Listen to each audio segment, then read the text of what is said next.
Nos abandonasse pro meu pai, ok, a vida que seguiu. Agora, e se tivesse matado um de nós?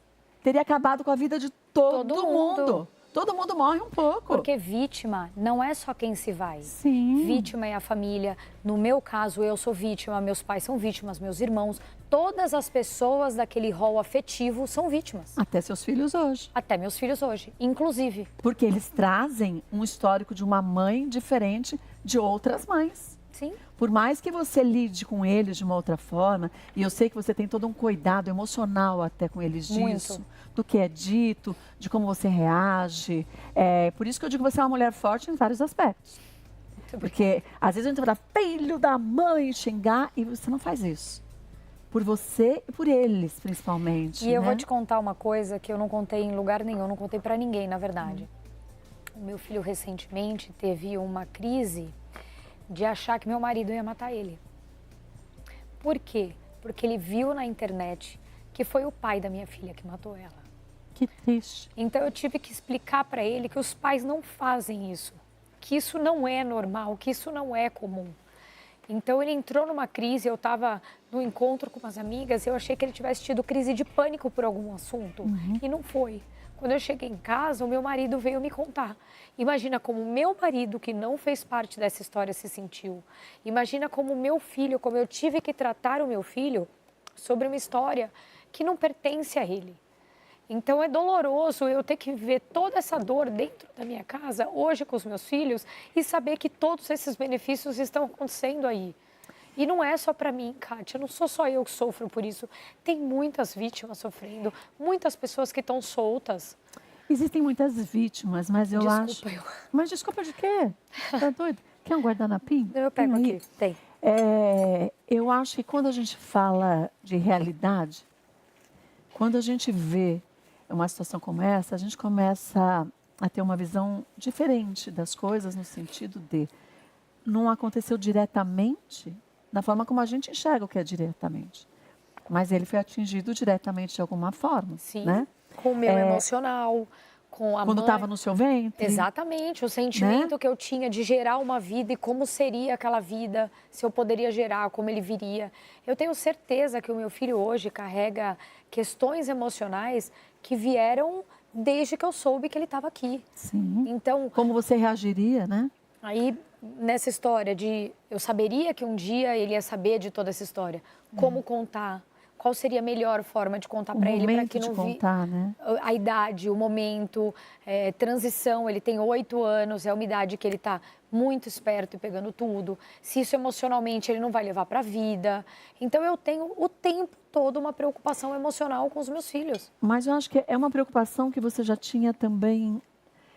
Parece que você pressentia alguma coisa, que você teria filhos depois. Porque eu estava vendo um pouco da sua história depois da Isabela, e você sempre buscou uma ajuda psicológica para que você se tornasse a mulher que você se tornou, no sentido de nutrir ódio, de nutrir vingança, não nutrir sentimentos negativos que fazem mal para a gente, não para o outro. Sim. Talvez se você Quem iria adoecer era eu. você. E a gente sabe como isso funciona. A medicina diz isso. E talvez esse seu processo tenha ajudado muito o seu filho antes de você saber o que ele estava sentindo. Sim. Mas ele precisava externar aquilo. Quer dizer, tudo bem, eu sinto dentro de mim, mas eu também sinto que meu pai me ama, mas o pai dela amava ela também. O que levou ele a fazer isso? É um comparativo de uma criança de 7 anos. 8 anos. De 8 anos. Ele tinha 8 já? Foi agora, foi recente. Então, quer dizer, até os 7 anos, os psicólogos dizem que a gente forma a parte central de um ser. Não é de uma criança, é de um ser. Essa é a minha preocupação. Mas foi uma boa formação, tanto que ele está expondo os sentimentos dele. E se ele guardasse isso para ele, concorda? Sim. É triste a gente ver isso, mas ao mesmo tempo, eu acho, os meus filhos sendo adultos hoje, eu olho para coisas que para mim eram terríveis no passado e eu falo, nossa, isso ajudou eles a se formarem no que eles são hoje, de caráter. Não formação financeira, não formação profissional, de caráter. Essa é a minha maior preocupação. Quem ele vai ser, o que ele vai pensar em relação a essas coisas. Quando tudo começou a vir à tona, né, óbvio, depois do documentário aparecer, esse foi o meu cuidado. Então, a minha preocupação era, filho, onde você soube, o que você soube, De que forma, de que né? forma, quem te contou, se você descobriu sozinho ou se alguém te contou. A internet está aí, né? Eles já sabem ler, já sabem escrever, já sabem pesquisar no Google. E as crianças comentam, né? Comentam. Então, por mais que eu, como mãe, blindasse o meu filho e quisesse colocar ele numa bolha sobre esse assunto, essa bolha estourou. Então, de uma forma que eu não esperava.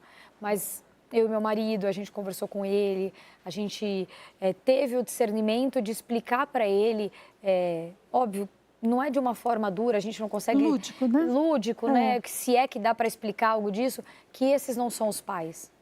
Que crime, ele não é comum.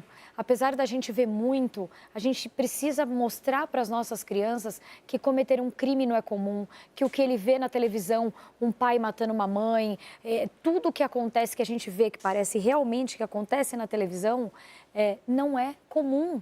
Eles podem acontecer, mas não é trivial, não acontece toda hora, a todo lugar aqui em casa, não acontece.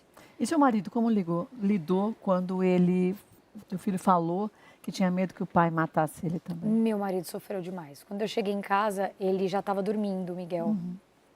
Meu marido começou a chorar. Ele falou, imagina o meu filho olhando para mim e achando que eu vou fazer alguma coisa com ele. Porque a gente espera que o filho olhe para o pai vendo um herói, né? Exato. Então, mas graças a Deus a gente conseguiu tirar isso, esse sentimento, essa dor dele, também junto com a terapeuta. Mas acho que foi uma questão de momento, assim, deve ter sido algo pontual que ele viu. Eu também tomo muito cuidado para não ficar o tempo todo tocando no assunto e ele achar. Ele tem uma ligação muito forte com ela, porque qualquer coisa ele comenta, é minha irmã. Se a minha irmã estivesse aqui, eu tenho saudades dela. Então ele fala Ele fala isso? Ele fala, eu tenho saudades da minha irmã, mas é uma... Como assim? A gente, enquanto ser humano, fala assim, saudades do quê? Do que ele conhece dela pela palavra de vocês. Exato. Então é por isso que nós temos hoje dentro da nossa casa essa memória dela, eles sabem que eles têm uma irmã, mas eu sempre tentei mostrar para ele dessa memória, que ela era uma menina incrível, que a irmã dele Isco, eles querem sempre saber alguma coisa. Então era isso que eu tentava mostrar, não o outro lado da tragédia. mas você mostrou, porque a tragédia seria inevitável eles saberem, concorda? Sim. Mas eles tinham um outro lado que é o lado mais forte. Porque foi o que você disse, a gente sempre fala aqui, eu comento que a gente pode normalizar situações terríveis. Quando a gente normaliza, a gente aceita, a gente assina embaixo. E, infelizmente, a gente vem aceitando isso de uma forma diária. Concorda? Eu falei há pouco, e você sabe, antes disso a gente estava falando antes do programa começar, o meu ideal de programa não é o que a gente faz. Mas a gente não faz programa para a gente faz para quem assiste. Exato. As emissoras de TV fazem sua programação para quem assiste. Então, se você não está curtindo, pelo amor de Deus, avise a todos que você não gosta. Porque é assim que a gente consegue modificar as coisas. Um país só muda quando a população chega e fala, eu não aceito mais isso. Mas a população se junta em 1 milhão de pessoas para tirar alguém de um reality. Mas não se junta para falar, cara, eu não quero mais que o meu país seja desse jeito. E não estou falando de presidente, não estou falando de político, gente. As pessoas também adoram virar as histórias. A gente não fez a lição de casa, eu nem sei há quantos anos atrás. Porque senão a gente não estaria como a gente está hoje. Mas a gente tem que olhar daqui, presente e futuro. E só mudando as leis a gente consegue modificar isso. E eu vou falar uma coisa para você. Às vezes, na minha casa, né, quando você tem filho pequeno, você sabe, a televisão não pertence a nós, a televisão pertence aos filhos. Aí tem vezes que eu falo para ele, olha, hoje é dia da mamãe e minha mãe quer assistir jornal. Você sabe o que meu filho me fala? Eu não quero que você assista isso porque você só vê tragédia.